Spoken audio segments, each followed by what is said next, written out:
welcome to Centex Sports Talk. I am your host here, Roy Gillis, here with Jalen Gillis. Thank you for tuning in again. This is week 4. Jalen, going into week 4. We're getting ready to move. Well, I guess we're still in non-district play. Is that right? Yeah, still in non-district play. We're getting close to district. All right.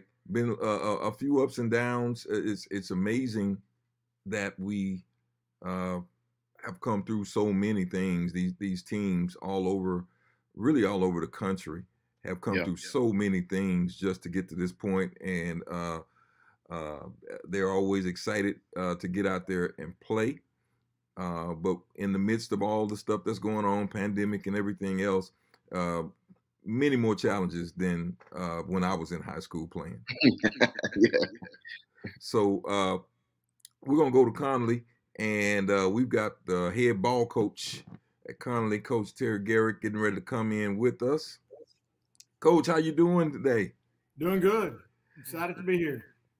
Well, we're excited to have you, Coach. Excited to have you. Well, we're getting ready to go into week 4, and looking back, we came up a little short in Springtown on last week. Yes, sir. Little kids were disappointed. They played extremely hard, but we made some mistakes. You could tell we were off the week before. So our word of the week this week is discipline, and we're trying to clean some things up so we don't have those mistakes again. It's no one likes a loss, but Coach, it's hard not to get excited, man. You guys put an it's great to watch you guys on the field. Of course, you want to come out with the win, but the excitement really kind of goes over. You see it all over the place, and people were talking about the game before and after, man. And we're gonna try to. I know you're getting them together to try to make sure we can wrap up all those loose ends this week in Palestine. Yes, sir. Like I said, kids were devastated we lost the game, but the truth is they realized how their teammate next to them played, and they realized they played extremely hard, and they were proud of each other for playing as hard as they did. Might be the hardest our kids have played here at Connally in about the last 3 or 4 years. They got after it. Like I said, we made too many mistakes, and that cost us the game. And like I told them after the game, losing is unacceptable as a cadet. But at the same time, I was extremely proud of our kids and how they played, how they handled the game. I mean, we were down 14-0, and it didn't really faze them. They just kept playing hard, and getting after it. Yeah, Coach, like you said, no one really wants to lose, and I know you said that's not the cadet way. But you guys, I got to side with you. You guys played so hard in that game, fought through a lot of adversity. To be able to come back, it was so much adversity in just the beginning of the game before you could even really get further down into the game. So much adversity going down 14-0, such an early point, and being able to come back in that game really speaks to the leadership. What are some of the leadership qualities that you try to instill in these players, and then some of the guys that show leadership when they're on the field that help this team to be able to keep going? I mean, we have a few of them on this team, and some of them aren't all seniors. We do have some great seniors, and we have Quavion Leathers. He had a family member that was in the hospital, and we didn't know if he was going to get to make the game or not. But when he got to the game, because we didn't think we were going to have him, and so I told him he could have a parent or guardian, bring him, and ended up coming in the locker room about 10 minutes before the game started. And our kids, it was unbelievable watching their face, because he's one of our team captains. Our kids trust him. They love him. They know he's going to play hard. And, the locker room was going crazy. And so that kind of got us going at the beginning of the game. But at the same time, Trey Wisner came in at halftime, and all he did was tell the linemen, we got this. We got this. You are doing a great job. He's building them up. And, after the game, after the loss, every kid went around the locker room and dabbed each other up and everything. And like, hey, I appreciate you playing hard tonight. I appreciate you playing hard. And, it's kind of bringing the team together, some team bonding type issues right there. And so that leadership's coming from within, because they realize how hard they're playing. Coach, I mean, and that's great news. You and I know how important it is, that team bond. Yes. That's that fourth quarter stuff. That's that fourth quarter stuff. And that's so important. A breakout player. I was looking at some of the stats, Coach. This Sibley, you had some. I just, I'm amazed, Coach. What are y'all doing in the JV program and the freshman program to keep pulling these kids up, man? He's a heck of an athlete. He's one of our young ones, and he's going to be really good for us. He starts for us on defense, plays linebacker for us, and he's a physical kid. He reads his keys and does exactly what he's supposed to do. Very coachable young man. And so we're looking forward to him this year and seeing how he improves. And, he's going to have a big future in front of him. He's a great young man. And even I think Turner and Knowles. Four pass breakups playing deep tackle. That's insane, Coach. I told K2, since I've been at Connally and since I've been knowing K2, I told him might be the best football games he's played. And so I think he's kind of in a sense coming out of his shell. He's figuring it out, and he's going to be one heck of a football player. He had a great week of practice this week, and so we're excited to see him play on Friday night. And Malachi knows he's only a sophomore, and I don't know if he's 170 pounds soaking wet, but that kid will play extremely hard and get after it. He's a technician, and so whatever he's coached to do, he's going to do it. And I tell you what, his care of the game and what he puts into it, it means a lot to him. So, Coach, we're getting closer and closer to district play, and definitely don't want to overlook Palestine. But getting ready, what are these pre-district games kind of doing that are getting you ready for these district games? I guess the money games when it really starts to count later in the season. Well, I mean, if you looked at our schedule, we haven't played anybody, that is real soft. Everybody we've played has been a 4A Division I, and we're 4A Division II. So my whole goal is to keep the kids healthy and just improve a little bit every week. And if we can't improve a little bit every week playing these teams that we have, then we're going to have a problem going in district. But right now, I see us kind of climbing that ladder and fixing a few things every week and getting ready for district. I mean, the kids are doing exactly what we asked them to do. Playing, like I said, they're playing extremely hard. They're being very coachable, and the team is coming together. And we don't want to peak now. We want to peak when we get into district and into the playoffs. And I think we're on that climb right now. Coach, and I know we're talking about district, but right here in front of us, Palestine. Yes, sir. Palestine. And you guys have had some success over the last couple of years, but I'm sure, and I know you've already let the team know, that they are waiting on the Connally Cadets to show up in Palestine, Texas on Friday night. Yes, they are. And Coach Lance Angel does a great job with those kids. Very big physical team. They run the wing T on offense, so they can get you missing line real easily on some stuff. And they can pound it. They can pound the rock, and they got some athletes to go along with it. You can't overlook Palestine. I think they're ranked somewhere around 25 in 4A Division I. And those kids can play. And like I said, Coach Angel does a great job. Defensively, they'll be in a 3-4, very physical up front. They're 3 down linemen, big kids. They play extremely hard. Got some good outside linebackers. Got 2 returning corners in the secondary.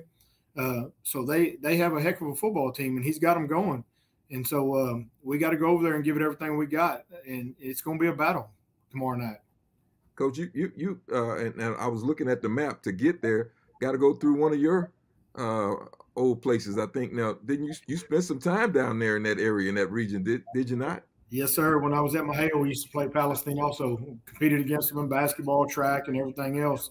And like I said, a little familiar with them. And they got some athletes, and they got some. I'm telling you, they're big up front on both sides. And we're going to travel down there on 84, and we're going to go down there and see what we can do. Coach, how are we doing as far as I know we missed the game, that La Vega game, we missed that. And I think you probably noticed it showed in the Springtown game that you missed the game. How are the guys as far as trying to stay safe? We got to deal with COVID now. It's can't get around it. And how are the guys dealing with that? Well, right now the kids are, like I said, they're doing a really good job of doing what we ask them to do. We're staying following protocol around here. We're keeping everything sanitized. Kids are wearing masks in class, in the classroom, and we hadn't had any problems with it.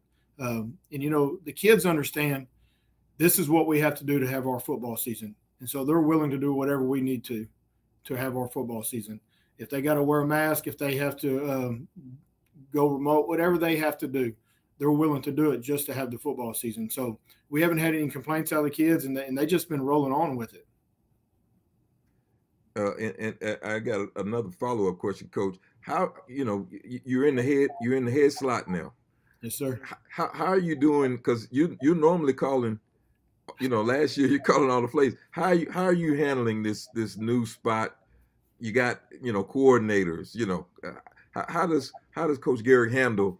Man, I would have called a different play. How do you handle all of that kind of stuff? It's not easy. I'm not going to lie to you. Even being out there on the field in practice, sometimes I have to watch myself because I want to take over. I make notes and I go over it with the guys and I tell them my expectations, and that's part of my job, is giving them my expectations and how I see things and how I want it to happen. And that's probably the hardest thing is getting them to understand what you want and how you see it, how you want it to happen. But at the same time, I trust these guys. I wouldn't hire them if I didn't trust them. And so, there might be something I don't agree with here and there every once in a while. But at the same time, these guys got just as much experience as I do. And so that trust factor is huge. And I trust the guys that I hired. And I think they're working their tails off, and they're doing a great job right now. Yeah, Coach, before we let you go, want to what are your keys to the game to get a W this weekend against Palestine? Number one thing is defensively, we're going to have to get a few stops, and we're not going to get the ball a whole bunch. So we got to get a few stops defensively to allow our offense to get out there. With that wing T, the clock is always running. So you're not going to get many opportunities to score, and we got to take advantage of every one that we have. The other thing is we have to have a clean game as far as offensive penalties, defensive penalties, special team penalties. Also, no mistakes in the kicking game, So our keys to this game is take advantage of every opportunity that we have on offense, get as many stops as we can on defense, and we can't make the mistakes that we did last week in the kicking game. All right, Coach. We appreciate you so much, man. You really kind of put your stamp on it. Of course, we would love for the Springtown to come out differently, but from what we see from the booth, your stamp is going on this team, man. They are a very exciting team to watch. I would say one of the most exciting teams in Central Texas, and I know we'll probably get some IMs to come back at us from saying that. But I'm just saying, Coach, you guys are really showing us a lot. We appreciate your leadership that you're showing in the midst of a very challenging spot for a head coach and an athletic coordinator. And we're pulling for you guys. Thank you. All right. There you have it. We got Coach Garrick giving us a little insight. We're looking forward to the Cadets versus Palestine coming up this Friday night. Coach, we'll see you soon. Thank you, guys. All right. All right, Coach. All right, Jalen. So there you have it. A little insight there from Coach Garrick. This matchup, that offense that they run, wing T, it's not something that you see all the time. Yeah. And but this is the difference, I think, maybe this year. I think Coach Garrett's got the studs to be able to handle that assignment type football. Yeah, that assignment football is really heavy on your front seven to stay with their assignment pretty much. And they've got some dogs in the front seven. We just talked about Turner. I mean, that's crazy. He had four pass breakups playing nose tackles. I mean, that's pretty crazy to see something like that. So the different guys they have in there, and Sibley and Isaac Perez, just those different guys that Malachi knows as well that they'll have. And if they can stay with their assignments, I think this will be good. And this will be a great test for them before they have to play Salado in a few weeks, who we know is a master of that wing T offense. Yeah, so I was looking at some of the stats, Jalen, just peeking over at them.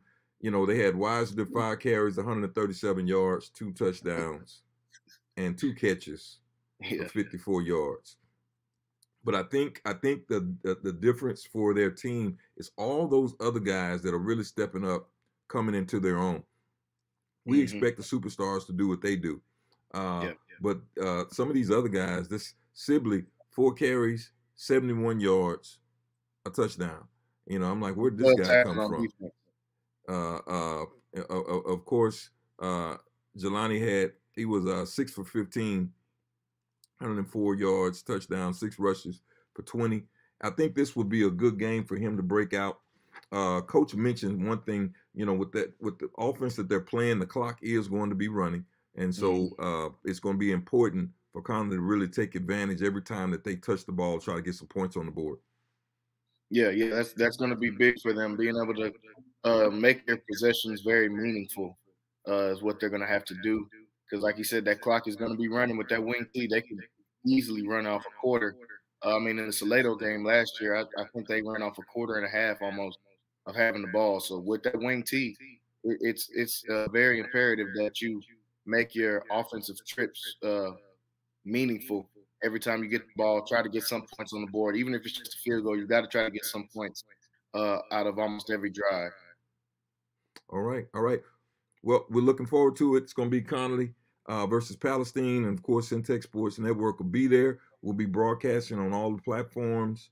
Looking forward to this. This is a big road game that they're going, you know, this is 2 back-to-back. You know, Connally's back-to-back on the road, man. This is a serious – they got a serious away schedule this year. Yeah. And just so many challenges for them. But I feel like Coach Garrick has really kind of did some of the foundational work here to get these guys prepared for this. And it was good I heard him say that they had a great week of practice. And I'm old school. I believe you play like you practice. And that's awesome. Jalen, you got any last words before we go? Yeah, I want to thank all of our sponsors that are able to make these things possible. I also want to thank you guys that have been watching with us. Make sure you guys, like always, follow us on our social medias, on Twitter at Centex Sports, on Instagram at Centex Sports TV. Got a lot of content coming out for you guys from those 2 platforms, a lot of different highlights in the area. Also, if you guys are interested in having your film showcased on Centex Sports Network, you can DM us your huddle link, or you can DM us video from your games, and we will definitely help you guys and try to get that video out to everybody. Yeah, and that's good information, Jalen. There is we can't release everything yet, but there's a big show that we're putting together, producing right now. We're really going to highlight some of our local athletes, and so we're looking forward to that. That'll be coming out here at the beginning of October. And also make mention, Jalen has on his North Texas hat today. He's representing the North Texas. Is it Eagles or is it War Eagles?